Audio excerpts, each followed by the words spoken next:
Bueno, muchas gracias, Javier, por haber venido a nuestra asociación a hablarnos de este maravilloso libro de poemas, La tierra de los nadie. Y nos hemos fijado en la portada del libro, en donde aparece un árbol, pues con las ramas retorcidas, parece que está sin vida, medio muerto, parece un nadie más. Y coincide con que nosotros en nuestro barrio tenemos una vieja morera, que es un árbol, que la hemos convertido en un emblema de una lucha vecinal muy importante que ahora mismo se está desarrollando en el barrio contra la especulación urbanística.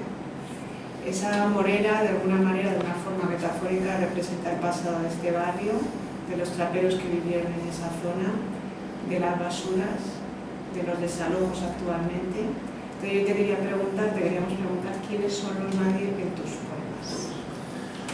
Los nadie somos nosotros, somos la gente de los barrios, somos la gente que vivimos al margen en muchas ocasiones de las instituciones, los que hemos tenido que buscarnos la vida, los que viven lejos del poder y lejos del dinero. Y de alguna manera la inspiración de este libro y el título de los nadie lógicamente tiene su origen en el poema de los nadies de Eduardo ¿cómo se llama? Galeano. Eduardo Galeano. Parece mentira, me pongo nervioso con tus preguntas. No me digas. Sí.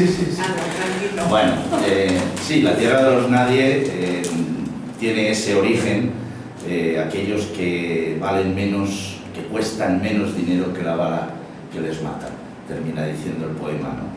De otra parte, pues tiene que ver también con todo lo que en nuestra juventud hemos vivido, ¿no?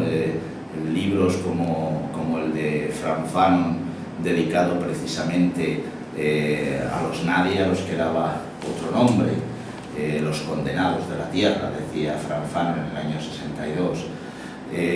Tiene que ver con el concepto de los parias de la tierra también, que son los que no tienen patria, los que viven lejos de los derechos, al margen de los derechos, privados de los derechos, y por lo tanto en el concepto romano de patria, el que no tiene derechos no tiene una patria y por lo tanto es un paria.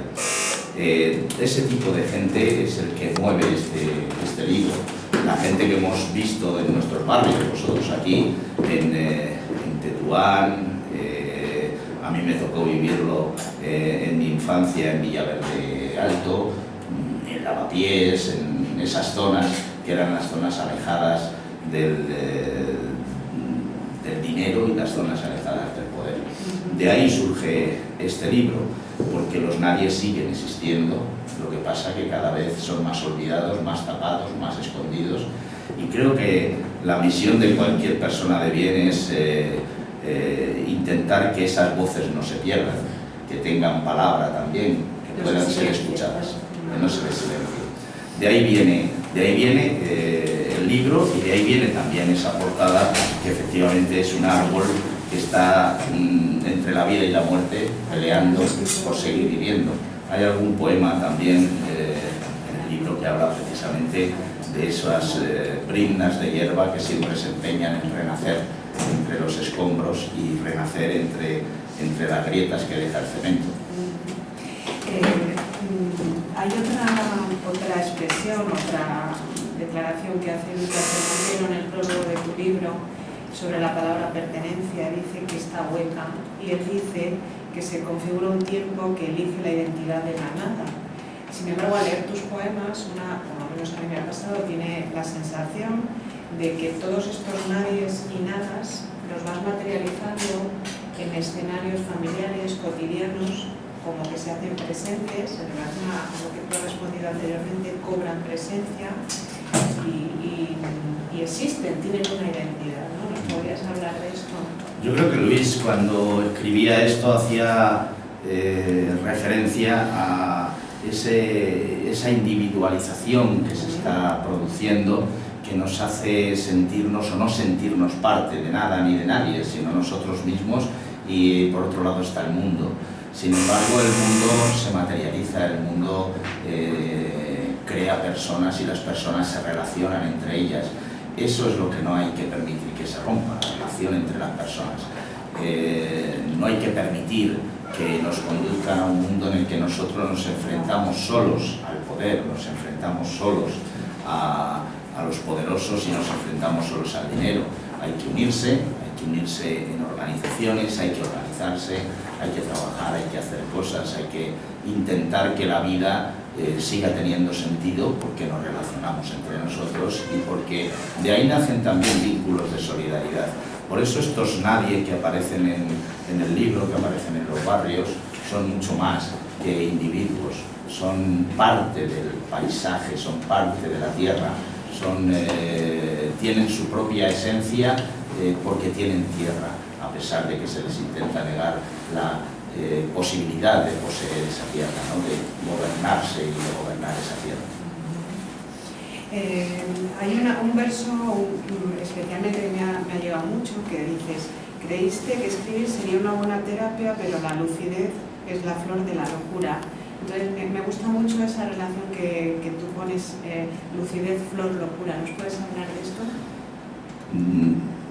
Ahí, en ese poema y en otros poemas del libro, aparece el conocimiento, el intentar relacionarse, trae problemas. Es decir, cuando nosotros no nos resignamos a una vida monótona, a un pasar del tiempo, a un vivir en la soledad y adaptarse a la soledad, aceptar las cosas como nos dicen que son, nos enfrentamos en muchas ocasiones a los otros, pero también a nosotros mismos. Por eso es esa referencia a la flor de la locura. A veces crees que emprendiendo una actividad que parece que solo tiene que ver contigo mismo, escribir un poema, vas a salvarte, cuando te das cuenta de que te estás metiendo en un conocimiento de ti mismo que te enfrenta a ti mismo y que te hace también ver a los demás de otra manera. A eso hace referencia el poema. Pues está muy, muy bien expresado. Te quería preguntar, porque también hablas de los perros de raza. ¿Quiénes son los perros de raza y por qué hay que cuidarse de ellos? Pues porque muchas veces en esta sociedad nos meten el miedo a determinados fenómenos, a la fuerza que tienen algunos, a que te pueden hacer daño, cuando en realidad no somos conscientes de que estos pequeños perrillos que somos nosotros, con dientes afilados y a veces con mucha rabia, somos capaces también de hacer daño y somos capaces también de plantear nuestras propias necesidades y nuestra propia vida. No tenemos que tener miedo a esos perros de raza, porque siempre hay alguien que los controla, y si saben que no les tienes miedo y saben que eres también poderoso porque estás unido, vas a ser capaz también de hacer frente a esos perros de raza y a sus dueños. Claro, pues ya no te pregunto por los perros barbudos y andrajosos de los que hablas en tus versos, te he preguntado por los otros, pero ese soy yo. Muy bien. Ese soy yo. Yo también me siento así. Bueno, ¿es recomendable viajar al sur para encontrar el norte? Pues yo creo que quienes se empeñan en vivir en la placidez de un mundo prefabricado, ese mundo de comodidades, de consumo, de adaptarte, de no enfrentarte a nada, ese tipo de gente al final está condenada a no encontrarse a sí misma. Porque si quieres encontrarte a ti mismo, tienes que aceptar la realidad de los demás. Tienes que aceptar también que ese sur, que no es exactamente el sur, no es Andalucía, es el sur que hay en cada uno de nosotros y que hay en Bilbao o que lo hay en Escandinavia, ¿no? Es decir, en cualquier sitio hay un sur, hay gente ahí alejada, excluida, marginada, expulsada de los márgenes de los derechos, y es importante que tomemos conciencia de que si queremos vivir una vida plena, una vida de conocimiento, una vida de búsqueda también de nosotros mismos, tenemos también que viajar hacia esas otras personas. Cuando he hablado antes del libro de Frank Fanon, Los condenados de la tierra, el prólogo, el prefacio, la introducción a ese libro está hecha por Jean-Paul Sartre, y Sartre viene a decir que vivimos en un mundo en el que los europeos, y cuando dice europeos, lo podríamos entrecomillar, quienes tenemos una cierta calidad de vida, creemos que todo es igual, y el mundo la verdad es que es bastante más complejo y bastante más difícil. Lo estamos viendo ahora con el tema de los refugiados en Europa. Hay una realidad fuera de nuestras fronteras en las que hemos construido un cierto sistema del bienestar en el que las cosas no son tan fáciles, y por lo tanto es necesario también hacer frente a esa realidad de buscar esa zona, de buscar esos espacios y también de atender esos espacios. Tenemos derechos toda la humanidad, no solo quienes viven en determinadas zonas del planeta. Bueno, vamos a ir terminando, pero sí quería comentarte que a pesar de la nada y de los intentos, yo llamo de los creadores de la nada, de los nadie, que intentan potenciar toda esta falta de identidad, falta de pertenencia, de arraigo, que han producido los productos de desecho, las escombreras, toda esta cosa del sur, ¿no? Aunque estemos en la latitud norte, da igual. Parece como que hay un intento de esperanza en tus versos, pero yo no sé si es más bien una necesidad, y ahora sí que te pregunto cómo ves tú si hay esperanza realmente, porque dices en tus versos que van a ser elementos de arqueología en el futuro, ¿no? Son tesoros de la arqueología contra el olvido. Es un verso muy bonito, y en los nadie anidan cantos en su alma. Eso me ha parecido precioso, ¿no? ¿Es eso? ¿Es motivo de esperanza, así como una necesidad vital, humana, existencial? ¿O realmente tú ves en un análisis, vamos a llamar, entre comillas, más objetivo, que hay esperanza, tal cual estamos viviendo?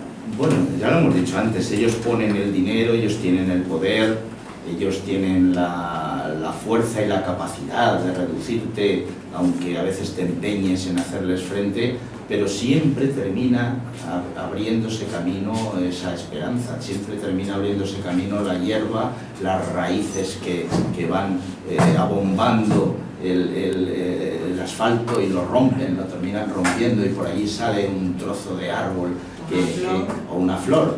Eso no hay que renunciar a ello, y lo hemos visto en España también, como ante lo que parecía un sistema que no tenía posibilidad de cambiar y que estaba así para siempre, bueno, pues estalló el 15M, estallaron movimientos sociales, estallaron movimientos contra la corrupción, estallaron movimientos vecinales contra los desahucios, movimientos vecinales para hacer frente también a la corrupción urbanística. Desde los medios de comunicación hemos conseguido que se aireen muchísimos escándalos económicos a los que hace 10 años nadie parecía estar en contraste con ellos y enfrentado a ellos, pero que sin embargo han terminado por constituir objetivos de enfrentamiento de nuestra sociedad, es decir, la sociedad civil, la sociedad organizada, los trabajadores, las trabajadoras, siempre terminamos luchando, y esa lucha ya es una fuente de esperanza. Ahora mismo, ayer había un acto en el Auditorio Marcelino Camacho por esos 300 sindicalistas que están encausados por haber participado en huelgas generales en este periodo, ¿no? Las 3 huelgas generales que hemos vivido, la última en la etapa de Zapatero y las 2 que hemos vivido durante el gobierno de Mariano Rajoy. Esas personas están amenazadas con ir a la cárcel, y eso suscita un movimiento. Es decir, cuando algo intenta ser aplastado, siempre hay un fenómeno de rebelión, de rebeldía, que decía Camus, ¿no? El hombre rebelde. Pues el hombre siempre, la mujer siempre tiende a rebelarse ante la injusticia, y creo que eso va a seguir existiendo. Ellos intentarán recomponer esa rebeldía para llevarla a su terreno, y nosotros volveremos de nuevo. Es decir, es un fenómeno eterno, ¿no? Y creo que tampoco tenemos que vivir esto como algo definitivo y algo ya que nos aplasta, ¿no? En la historia ha habido momentos en los que parecía que el mundo estaba aplastado. El nazismo parecía que lo iba a aplastar todo y que iba a hacerse con Europa, y al final el nazismo cayó, y cayó la dictadura de Franco, es decir, siempre cuando nos rebelamos, cuando nos organizamos, cuando intercambiamos nuestros afectos, nuestro cariño, nuestra capacidad de trabajar, terminamos por encontrar un camino que nos hace más libres y que nos hace vivir la vida de una manera más digna. Yo creo que eso va a seguir ahí. Los jóvenes, los mayores, vamos a seguir peleando. Los mayores van a seguir peleando por la dependencia y los jóvenes van a seguir peleando por un trabajo digno y por un trabajo estable. ¿Lo conseguiremos? Pues parecerá que hay veces en las que nos han derrotado, pero vamos a seguir ahí. La gente siempre tenemos esa condición y la gente del sur, la gente de los nadies, siempre tenemos esa condición de que seguimos peleando pese a las dificultades. Qué bueno. Bueno, para terminar con un poema tuyo, ¿no? Yo añado: contra los creadores de los nadie, los que potencian a los nadie, los intentan aplastar, entonces mejor una brinda de amor que los humille. Pues yo creo que al final, con esa brinda de amor, lo que quiero decir es que si no pones al final afecto, algo va a salirte mal. Es decir, aunque tú tengas toda la razón, tengas toda la fuerza, tengas toda la capacidad de sacar algo adelante, si tú no creas afecto, no creas solidaridad entre la gente, no creas compañerismo, no creas amistad, al final estás creando un mundo de monstruos. Nos ha pasado ya, nos ha pasado en la izquierda, en los trabajadores, nos ha pasado. Cuando nos hemos olvidado de las personas y hemos ido a lo mecánicamente correcto, a lo que había que hacer porque hay que hacerlo, porque esto es lo que la cabeza me dice que hay que hacer. A veces no hay que hacer lo que te dice la cabeza, a veces es preferible una derrota que un triunfo sin el acompañamiento y el afecto de la gente. ¿Cuántas veces lo hemos vivido también? Y es algo sobre lo que tenemos que reflexionar. Nos han dicho, es que esto tiene que ser así. Lo hemos hecho así, con todo el sacrificio del mundo, y cuando nos hemos querido dar cuenta, hemos dicho, bueno, aquí ha fallado algo, aquí ha fallado algo. Creo que es necesario, lo decía Ernesto Sábato, al final nos salvaremos por los afectos. Y es lo que queda.